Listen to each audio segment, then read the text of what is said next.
So Ross said, Brian, you can get up tonight, you can have about 5 minutes, but you might have to go first. I thought, shit, that reminds me of the first time I met my wife. I said, that sounds great. I said, but the thing is, do I really have to go first? I said, if I go first, it's all going to be all over too quick. My wife said, shit, that reminds me of the first time I met you. I nearly didn't make it in tonight. I broke down on the way in. I don't really know why. All of a sudden, I just started crying. And my daughter rang me up just before I got onto the stage. She's really upset. When I get home tonight, I've got to bury the cat. No, it's okay. There's nothing wrong with it. I just need to cheer myself up. But I am feeling a little bit nervous tonight. What they said I should do if I get too nervous, they said I should imagine everybody in the audience is naked. It's not working. I mean, with the exception of a couple of girls down the front, it's the scariest thing I've ever seen in my life. How the hell is a room full of naked people staring at me supposed to make me feel less nervous? Mind you, my own daughter didn't help me much either. She said, Dad, if you get too nervous and you can't remember what to say, just think of something funny. My daughter came with me a couple of weeks ago just to watch me perform. And during my performance, I asked the audience if there was any single girls in the audience, and nobody answered. There was just this painful silence. So my daughter answered. She thought she was trying to help me out. The trouble is I had this 5-minute set already prepared. I spent a very uncomfortable 5 minutes chatting at my own daughter. We had a very quiet ride home in the car that night. But I should have a good night tonight because I am wearing my lucky shirt. And this is my really lucky shirt. So you never know, I might even score tonight. So if there are any really desperate women in the audience with really low standards, come see me after the show. Now I got a $10 drinks voucher and a strawberry flavoured condom over the other. But I'm not even supposed to be here tonight. I got all my days mixed up. I was supposed to be working. I had to call in sick. In my real life, I'm a registered nurse. I save lives almost every day. Almost every day that I call in sick. but believe it or not, I do actually love my job. It's probably the worst job in the world that I could be doing, because I'm sure I'm a hypochondriac. Every time I get a patient in with something different, I start to develop the symptoms. I helped out on the labour and delivery ward a few months ago. For 2 weeks I wouldn't go to the toilet because I was afraid to push. I bought this bottle of wine, and I was walking home and I thought to myself, if I fell over, I might break the bottle, and that would be a real waste of a good bottle of wine. And there might be glass everywhere and I might hurt myself. So I decided the safest thing to do was to drink all the wine. And no, as it turns out, I did make the right decision, because sure enough, before I got home, I fell over 3 times. I got this picture of Donald Trump hanging up on my wall in my toilet. It's just a gentle reminder in case I forget to flush. Do you reckon when they build a new IKEA store, when the builders are finished, they might have some bits left over, they don't know what to do with? I went to the doctors. I went to the doctors for a routine checkup. He said, is there anything wrong? He said, is there anything been bothering you? I said, well, yes, there is actually. I said, I have been having a problem with short-term memory loss.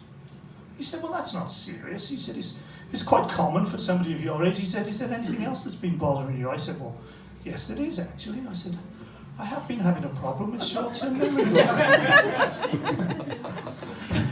he sent me to one of those memory clinics, but I forgot to go. But he did give me some bad news. He said I had syphilis. And he said the best treatment for syphilis was to eat goat. No, as it turns out, it wasn't quite as bad as I thought. All I needed was a hearing test, because I've got psoriasis and the early signs of gout.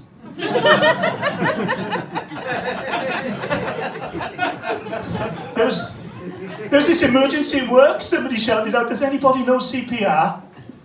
And I shouted out, I know the whole alphabet. And everybody laughed. Everybody except this one guy.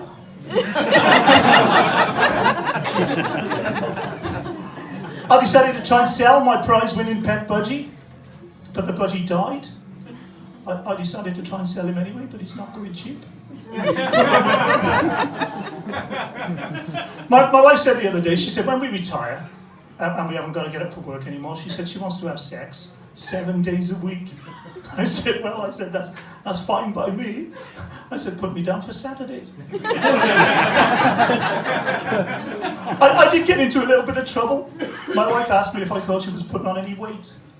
I said, put it this way, kid, you're easier to see. No, you have to be so careful what you say these days because it's so easy to offend. I used to have some jokes about the unemployed, but none of them worked. and say what you like about paedophiles, but at least they slow down when they're driving past the school.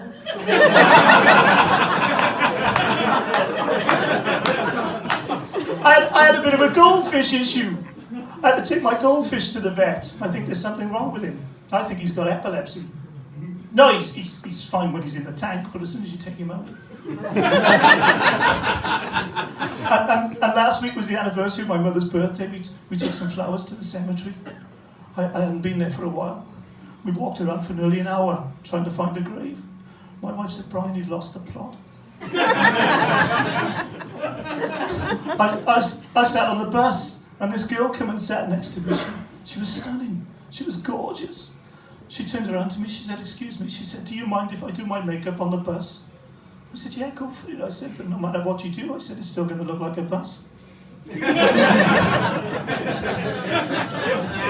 I was feeling really sad, right? I was feeling so bad, I decided to try and kill myself. No, I decided to try and commit suicide by taking a paracetamol overdose. The thing is, after I took the first 2 paracetamol, I felt a little bit better. I went to book a holiday. They said, you're in luck, we got a special on. They said, you can fly there and back to Los Angeles for only $800. I said, no thanks, I'd rather pay the extra and stay there for a while. I went to buy a camera for my holidays. I said to this girl, I said, have you got a camera that'll make me look thin in all the photographs? She said, I got just the right one for you. She said, it's so expensive you won't be able to eat. My dog's picked up this really bad habit of chasing people in cars. It's my own fault. I should never have taught him how to drive. No, I got this little miniature poodle, and my little miniature, I got this 6-foot fence around my backyard, and my little miniature poodle can jump higher than my 6-foot fence, because my 6-foot fence can't jump. I went to buy a puppy for my daughter. They only had 2 puppies left. One was blind and one was deaf. I said, that's okay, I'll take them both just tied together. My daughter wanted me to buy a Labrador puppy, but I wouldn't take the chance. Too many people with Labradors go blind. We had to have a cat put down, cost me a fortune. I had to make 9 trips to the vet. My daughter was really upset, so I went out and I bought her an identical cat. But now she's really upset. She said, what the hell am I supposed to do with 2 dead cats? I went to the local swimming pool. I was in the water, and I was too lazy to get out and go to the toilet, so I did it in the pool. And they kicked me out. I said, oh, come on. I said, surely I'm not the first one to ever do that. They said, yeah, but most people just have a wee. And I bought this big king-size bed. I decided I wanted to live like a king. My wife said, well, why didn't you try treating me like a princess? So I took her out for a drive and smashed the car into a tunnel. And I've been feeling my age a little bit lately. I even took a Viagra the other night just to try and make life a little bit easier for me. I don't like to brag, but I was stuck in the toilet for 2 hours because I couldn't turn around. But I tell you what's really scary, right? When you get to that point in your married life, when you've been married for so long, your wife starts to sound like your mother. But on the upside, at least the sex life starts to get interesting again. All of a sudden it starts to feel dirty. Ladies and gentlemen, I'm Brian Pritchard. Thank you very much.